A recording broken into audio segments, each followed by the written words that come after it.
Hello everyone, welcome to the channel. I hope you are having a great day. In today's stories, am I the a-hole for telling my mom that if my sister dies, she dies? I, female, 42, have a sister, female, 26, who was hospitalized a few weeks ago for an alcohol OD. Luckily, she made it out alive, but she continued her old ways despite all that happened and still continues to drink her life away.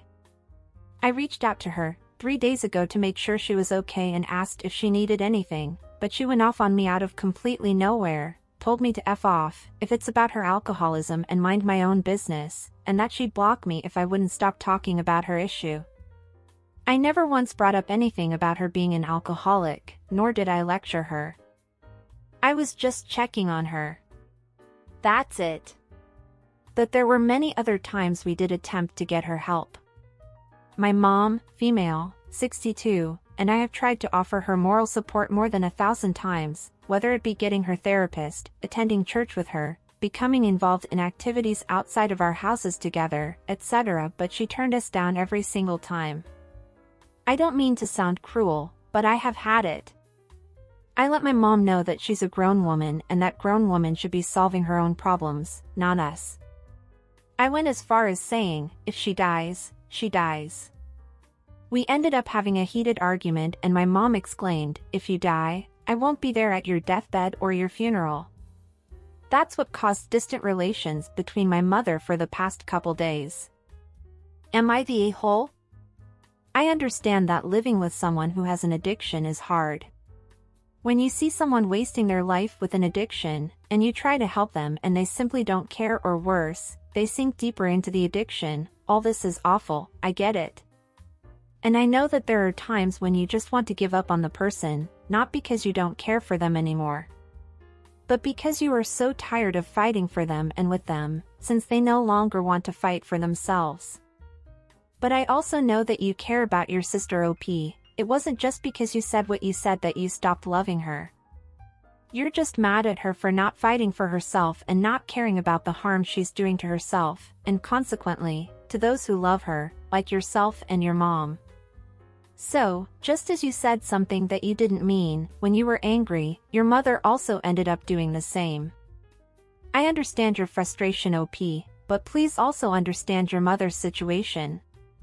It's her daughter, she will never give up hope of getting her daughter back. Hearing this from you, the other person that, I believe, she also thought would never give up hope on your sister, must have been very painful. I get how horrible you must feel, in both situations, listening to those things from people you love.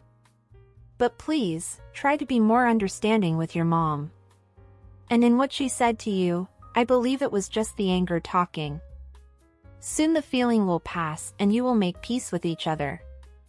And I hope that you and your sister will be next. But no, you're not the a-hole. And good luck to you and your family. And that your sister finally accepts help and treatment. And what did you guys think of this situation? What advice would you give OP?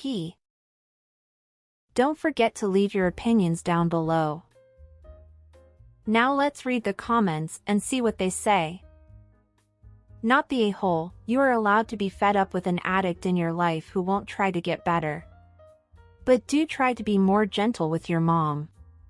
This isn't her fault and that's her child. She's in pain, too. Also, rehab or AA meetings might be more helpful than church or activities. She has a deadly disease that can and will kill her eventually. She needs real, long-term help. Source: I am an alcoholic in recovery. Mom needs to find Al-Anon stat. She can't save her daughter. I am also a recovering alcoholic and agree wholeheartedly, long-term treatment is probably the only thing that will save her, after a medical detox, but if she won't stay in a program there's nothing anyone can do. It's terribly sad, but mom needs to understand her role and what she can do to help herself. No a-hole. You are doing your part here by being the non-judgmental family member who your sister can still talk to. Sounds like your sister already has plenty of relatives that tell her what to do. Everybody dies. Usually when someone says if they die, it's because someone has been trying to protect a person who doesn't want to be protected. As in this case. Your sentiment is well understood, but your mom is not an a-hole for trying, or for worrying, or for trying to get you to help. Yes, your words were a little abrupt and sound a bit heartless, but telling the truth is rarely an a-hole thing to do. Not the a-hole, addicts are addicts. You need to protect yourself first. You might consider therapy or a support group like Al-Anon, and you might just offer to go with your mom if you find it helpful for yourself. No a-holes in here. I mean, it might have come off a bit coldly, but even a therapist would talk through the matter that there are some things you cannot control. It is not healthy to make your own happiness overly dependent on the actions or well-being of others. You're finding a healthy headspace about a tough topic. While it might be a hard conversation, you might actually be helping your mom get there too. And what do you guys think? I think they were good advice. Is there something else that you would advise to OP to do? If so, don't forget to leave your thoughts down below. Oh, and I hope you are enjoying the video so far. If so, don't forget to leave a like, subscribe to the channel, and turn on the notifications to know when a new video is out. Now let's go to the next story. Employees should listen to your friend instead of the boss? Okay. This wasn't my malicious compliance, but my friend, who I work with. We'll call her Amy. Relevant information: we work at a large grocery store, and Amy is a team lead. Team leads are often asked to go to different departments and help out. However, because our department is usually incredibly busy, it can't be left completely without a guide. Because of this, every day, my department has one of the regular employees designated as an acting team lead, ATL, for when the team leads need to leave or get busy. Our department manager, Taylor, has a bad habit of playing favorites with some of the employees she's friends with. This includes ignoring when they break the rules, giving them more flexibility with the schedule and time off, etc. She also tends to try to replace the scheduled ATL with one of her friends, often putting Mark in charge instead. Yesterday, Amy came into work and asked one of the employees, Sarah, to do something for her. Sarah said yes and started the task. After a few minutes, Mark came up to her and asked her to do something else. Sarah told him that she couldn't, because she was already doing what Amy had asked her to do. He left, and she figured that was that. An hour or so later, both Amy and Sarah get pulled into Taylor's office to talk. Taylor told Sarah that she should have listened to Mark, because he was the ATL. Amy pointed out that he was not the ATL on the schedule, and Taylor told her that she had told Mark he could be the ATL. Taylor doubled down and said that Sarah should have listened to him, instead of finishing what Amy had asked her to do. Amy was understandably irritated by this, so she decided that since Mark was apparently in charge over her, she would leave him to it. She took Sarah with her and went to help the produce department, who had been requesting help, instead of going back to our department. On a normal day, this may have been fine. However, it was a Saturday, and we are always insanely busy on the weekends.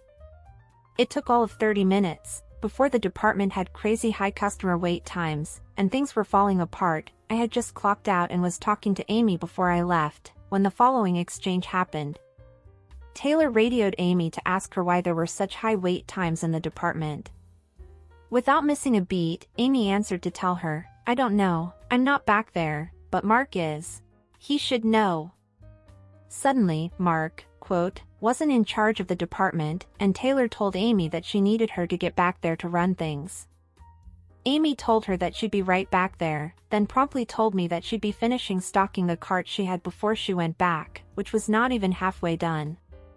I laughed and went home. I can only imagine that the department was in chaos, given how it usually is on the weekends, and it reflects very poorly on Taylor when we have high wait times. I guess the actual team lead should have been in charge after all. Yeah, OP, you're right. Agree, the actual team lead should be in charge. Don't you think so too? And what did you guys think of this situation? Don't forget to leave your opinions down below. And that's it for today, everyone. I hope you enjoyed it. If so, go watch the video that is appearing on the screen right now or click on one of our playlists that are in the description to watch more videos. Until next time.